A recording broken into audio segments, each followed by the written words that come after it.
ಪಾದಾರವಿಂದಕ್ಕೆ ಗೋವಿಂದ ಮೂಕಾಂಬಿಕಾ ದೇವಿ ಪಾದಾರವಿಂದಕ್ಕೆ ಮತ್ತೊಮ್ಮೆ ಗೋವಿಂದ ಹರ ನಮಃ ಪಾರ್ವತಿ ಪದಯೇ.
ಕೊಡ್ಲಿಕ್ಕೆ ಆಕೆ ಗರ್ಭಿಣಿಯಾಗಿ ಭಕ್ತರಿಗೆ ನಿಮ್ಗೆಲ್ರಿಗೂ ಕೂಡ ದರ್ಶನವನ್ನ ನೀಡಿದಾಳೆ.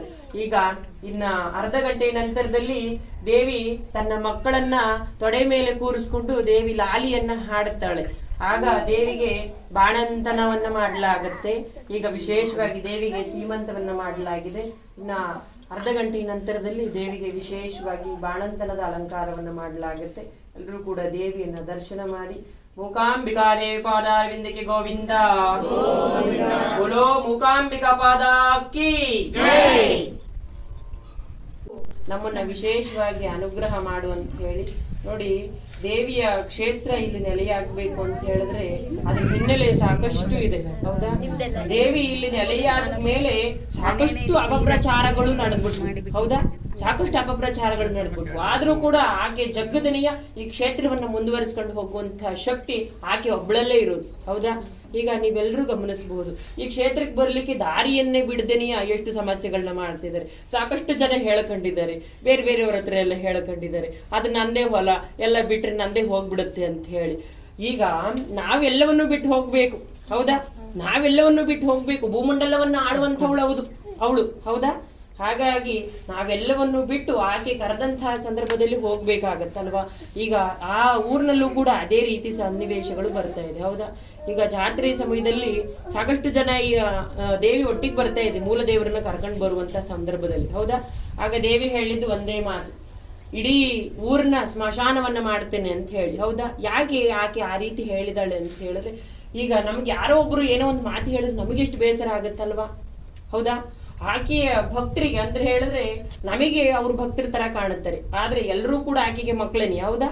ಅವ್ರ ಮಕ್ಕಳಿಗೆ ಸಮಸ್ಯೆ ಮಾಡಿದವರಿಗೆ ಯಾಕೆ ಬಿಡ್ಬೇಕು? ಈಗ ನಿಮ್ಮ ಮಕ್ಕಳುಗಳಿಗೆ ಯಾರಾದ್ರೂ ಸಮಸ್ಯೆ ಮಾಡಿದ್ರೆ ನೀವು ಬಿಡ್ತೀರಾ? ಇಲ್ಲ ಅಲ್ವಾ?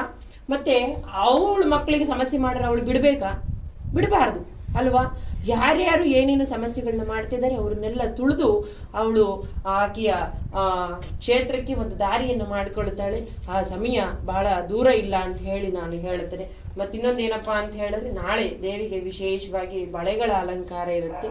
ದೇವಿಗೆ ವಿಶೇಷವಾಗಿ ಬಳೆ, ಮಾಂಗಲ್ಯ, ಕಾಲುಂಗುರ, ಅರಿಶಿನ ಕುಂಕುಮ ಅನ್ನುವಂಥದ್ದು ಬಹಳ ಶ್ರೇಷ್ಠ. ಹಾಗಾಗಿ ನಾಳೆ ದೇವಿಗೆ ವಿಶೇಷವಾಗಿ ಬಳೆ ಅಲಂಕಾರ ನಡೆದು ದೇವಿಗೆ ವಿಶೇಷವಾಗಿ ನವರಾತ್ರಿಯ ಶರನ್ನವರಾತ್ರಿ ಪೂಜೆಗಳು ನಡೀತಾ ಇದೆ. ಎಲ್ಲರೂ ಕೂಡ ದೇವಿಯನ್ನು ಪ್ರಾರ್ಥನೆ ಮಾಡಿ ಈಗೆಲ್ಲರೂ ಕೂಡ ಕೂತು ದೇವಿಯನ್ನ ಕಣ್ತುಂಬ ನೋಡಿ, ಆನಂತರದಲ್ಲಿ ದೇವಿಗೆ ಬಾಣಂತನದ ಅಲಂಕಾರ ಆಗಿ ಮಹಾಮಂಗಳಾರತಿ ಆಗುತ್ತೆ. ಆನಂತರದಲ್ಲಿ ಪ್ರಸಾದ ವಿನಿಯೋಗ ಅನ್ನುವಂಥದ್ದು ನಡೆಯುತ್ತೆ. ಎಲ್ಲರೂ ಕೂತು ದೇವಿಯನ್ನ ದರ್ಶನ ಮಾಡಿ ಕೂತ್ಕೊಳ್ಳಿ.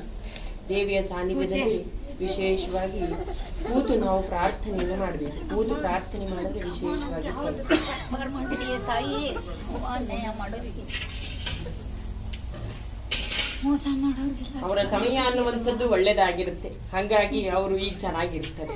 ಆ ನಂತರದಲ್ಲಿ ಅವ್ರ ಸಮಯ ಕೆಟ್ಟದ್ದಾದಾಗ, ಕಾಲಚಕ್ರ ಉರುಳಿದಾಗ ನಾವು ಮೇಲೆ ಹೋಗ್ತೇವೆ, ಅವ್ರು ಕೆಳಗ್ ಬರ್ತಾರೆ. ಈಗ ಅವ್ರ ಮೇಲಿದ್ದು ನಾವು ಕೆಳಗಿರ್ಬೋದು, ಕಾಲಚಕ್ರ ಉರುಳಂತೆ ಅವಾಗ ನಾವು ಮೇಲೆ ಹೋಗ್ತೇವೆ, ಅವ್ರು ಕೆಳಗ್ ಬರ್ತಾರೆ. ಅದನ್ನ ಜನಗಳು ಅರ್ಥ ಮಾಡ್ಕೊಳ್ಬೇಕಲ್ವಾ? ವಿಶೇಷವಾಗಿ ಅದನ್ನ ಅರ್ಥ ಮಾಡ್ಕೊಳ್ದೇನೆ ಜನಗಳು ಏನೇನೋ ಮಾತಾಡ್ತಾರೆ. ಅದನ್ನೆಲ್ಲ ಮಾತಾಡಬಾರ್ದು. ನೋಡಿ, ಇಡೀ ಭೂಮಂಡಲದಲ್ಲಿ ದೇವರಿಗೆ ಶಾಪ ಹಾಕುವಂತ ಒಬ್ಬನೇ ಒಬ್ಬ ವ್ಯಕ್ತಿ ಇದ್ದಾನೆ ಅಂತ ಹೇಳಿದ್ರೆ ಅದು ಮನುಷ್ಯ ಮಾತ್ರ. ಹೌದಾ? ನಮ್ಗೆ ಒಳ್ಳೇದಾಗ್ತಿದೆ ಅಂತ ಹೇಳಿದ್ರೆ ಬೋಲೋ ಮೂಕಾಂಬಿಕ ಮಾತು ಹಾಕಿ ಜೈ ಅಂದ್ಬಿಡೋದು. ಅದು ನಮ್ಗೆ ಒಳ್ಳೇದಾಗ್ಲಿಲ್ಲ ಅಂತ ಹೇಳಿ ಅಯ್ಯೋ ಆ ದೇವ್ರ ಏನ್ ಮಾಡ್ತ ನಮ್ಗೆ ಅಂತ ಹೇಳೋದು. ನೋಡಿ, ನಾವು ದೇವ್ರನ್ನ ಮೆಚ್ಚಿಸುವಂತ ಕೆಲಸ ಮಾಡ್ಬೇಕೆ ಹೊರತು ಜನಗಳನ್ನ ಮೆಚ್ಚಿಸುವಂತ ಕೆಲಸ ಮಾಡಬಾರ್ದು. ನಾವು ಮಾಡುವಂತಹ ಪೂಜೆ ಜನಾರ್ದನಿಗೆ ಸಲ್ಲಬೇಕೆ ಹೊರತು ಜನಗಳಿಗೆ ಸಲ್ಲಬಾರದು. ಹೌದಾ?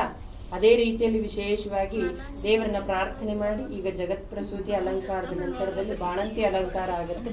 ಇದೆಲ್ಲವನ್ನೂ ಕೂಡ ತೆಗೆದು ಹೊರಗಡೆ ಕೊಡ್ತೇನೆ. ಎಲ್ಲವನ್ನೂ ಕೂಡ ಅದನ್ನು ತಗೊಳ್ಳಿ.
ಅಕ್ಕ ಅಲ್ಲ ತಲೆ ಮೇಲೆ ಕೈ ಬಿಡು ಅಂತ ಅಂದೆ ಬೇಡ ಬೇಡ ಮುನ್ಸ್ಕೊಂಡಿರ್ಬೇಕಮ್ಮ.